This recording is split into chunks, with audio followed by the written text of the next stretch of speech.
저는 건설 분쟁 사건을 많이 하다 보니까 건축주분들한테 가장 많이 받는 질문 중 하나가 이겁니다.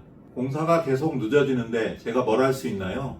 공사 기간이 지났는데 현장은 멈춰 있고 시공사는 조금만 기다려 달라 이 말만 반복하고 대출이자는 매달 꼬박꼬박 나가고 있는 상황인 거죠. 근데 막상 어떻게 하나 알아보려고 하면 내용 증명이니 소송이니 이런 얘기들만 눈에 띄고 그러다 보면 일단 좀 더 기다려보자고 넘어가는 경우가 허다합니다. 근데 대부분 건축주분들이 지체상금에 대해서 미리 좀 알아보지 않고 어떻게 쓸 수 있는지도 공부하지 않은 채 그냥 시간만 보내시기 때문에 결국 시공사한테 끌려다니다 건축비랑 이자만 왕창 늘어나시는 분들 많으십니다. 그래서 이번 영상에서는 공사가 중단되거나 지연될 때 반드시 챙겨야 할 것, 바로 지체상금을 제대로 활용하는 방법 3가지에 대해 말씀드리겠습니다.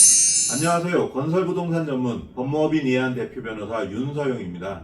바로 본론으로 들어가서 우선 먼저 지체상금이 무엇인지부터 말씀드리겠습니다. 계약서에 공사기간이 있잖아요. 그 날짜를 넘겨서 공사가 늦어지면 시공사가 하루에 얼마씩 손해배상금을 내야 한다고 미리 정해놓은 게 지체상금입니다. 계산식은 간단해요. 공사대금 곱하기 지체상금률 곱하기 지연일수. 예를 들어 공사대금이 5억이고 지체상금률이 1000분의 1이면 하루에 50만원씩 늘어납니다. 100일이 지연되면 5천만원이에요. 그런데 여기서 꼭 알아두셔야 할 게 있습니다. 지체상금은 법적으로 손해배상의 예정액이라고 합니다. 무슨 말이냐면 손해를 구체적으로 입증하지 않아도 그 예정액을 배상금으로 청구할 수 있다는 거예요. 반면에 공사지연으로 생긴 이사비, 월세, 대출이자 이런 실질적 손해가 아무리 커져도 지체상금과 별도로 추가 청구를 할 수는 없습니다. 지체상금 안에 그 손해들이 전부 포함됐다고 보는 거거든요. 그래서 처음 계약할 때 지체상금률을 넉넉하게 잡는 게 중요합니다. 경기도에서 소규모 근린생활시설을 짓던 건축주 분이 저를 찾아오셨습니다. 총 공사비가 8억 원 규모였는데 시공사가 자재비 부족을 이유로 공사를 4개월 넘게 중단했어요. 그러다가 어느 날 갑자기 공사 다 했으니 잔금 2억 원 주세요 라고 나왔습니다. 이분이 당황하셨던 거죠. 4개월을 멈춰 있다가 잔금 달라고? 그럼에도 이분은 계약서대로 잔금 줘야 하는 거죠? 라고 물으셨습니다. 그래서 제가 가장 먼저 물어본 건 계약서에 지체상금 조항이 있나요? 이거였습니다. 그제서야 계약서 확인해 봤더니 지체상금 약정이 있었습니다. 하루 늦을 때마다 공사대금이 0.1%였고 계산해보니 127지 지체상금이 거의 1억 원이었습니다. 결국 잔금 2억 원에서 지체상금 1억 원 빼고 나머지 1억 원만 지급했습니다. 시공사는 처음에 펄쩍뛰었지만 법적으로 아무 문제 없는 상계였습니다. 그리고 이 지체상금 압박이 효과를 발휘해서 시공사가 그 후 남은 마무리 공사를 빠르게 끝냈습니다. 이렇게 지체상금은 돈을 받는 수단이기도 하지만 공사를 빨리 끝내게 만드는 압박수단이기도 합니다. 앞 사례에서 보셨듯이 지체상금의 핵심적인 활용법은 공사대금과 상계하는 겁니다.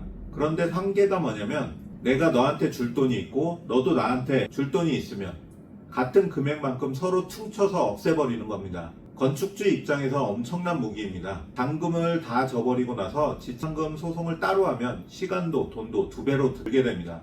근데 처음부터 상계를 주장하면 한 번에 끝낼 수 있습니다. 대법원도 이걸 인정합니다. 도급계약서에서 수급인의 공사대금 채권과 도급인의 지체상금 채권은 상계할 수 있다는 게 확립된 판례예요.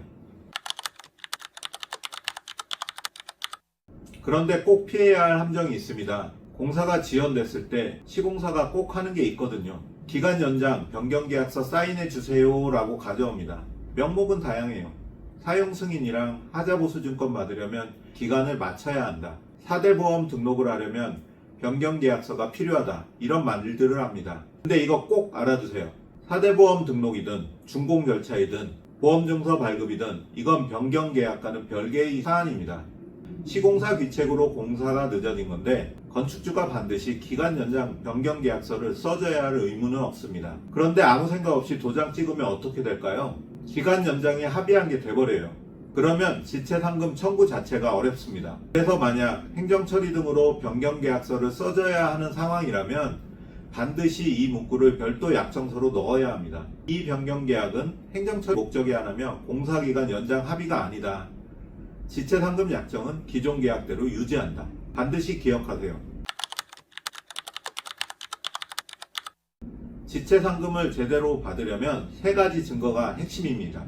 첫째, 준공 예정일이 명확히 기재된 계약서. 날짜가 애매하면 지체보상금 기산점 자체가 흔들립니다. 사용 승인까지 받아야 한다는 점을 명시하는 경우도 있습니다. 둘째, 공사 지연 사실을 보여주는 현장 사진과 영상. 날짜 포함해서 꼼꼼히 찍어두세요. 셋째, 시공사가 주고받은 카톡, 문자, 이메일.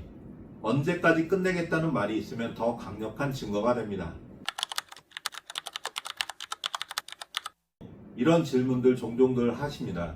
지체상금 조항을 계약서에 넣지 않았어요. 지체상금률을 적지 않았는데요. 그래도 포기하실 필요 없습니다. 지체상금 조항이 없으면 실제 손해를 직접 입증해서 청구할 수 있습니다. 대출이자, 임대수익 손해, 추가 비용 이런 것들 말이죠. 다만 하나하나 입증해야 하니까 훨씬 복잡하고 힘들어요. 그래서 계약서 쓸 때 반드시 지체상금 조항을 넣어야 한다는 겁니다.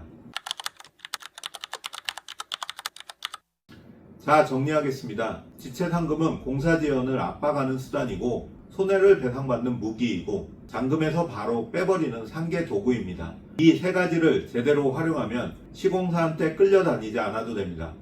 근데 기간 연장 합의서에 도장 잘못 찍거나 상계 통보 타이밍을 놓치거나 증거 수집 안 해놓으시면 역공 맞는 경우가 생깁니다. 지금 공사가 멈춰 있는 분, 시공사가 잔금 달라고 압박하는 분, 기간 연장 변경 계약서 요청을 받고 어떻게 해야 할지 모르겠는 분, 영상 오른쪽 상단 또는 아래 설명란 연락처로 상담 신청하세요. 오늘 영상 도움되셨다면 좋아요, 구독 꼭 눌러주세요. 끝까지 시청해주셔서 감사합니다.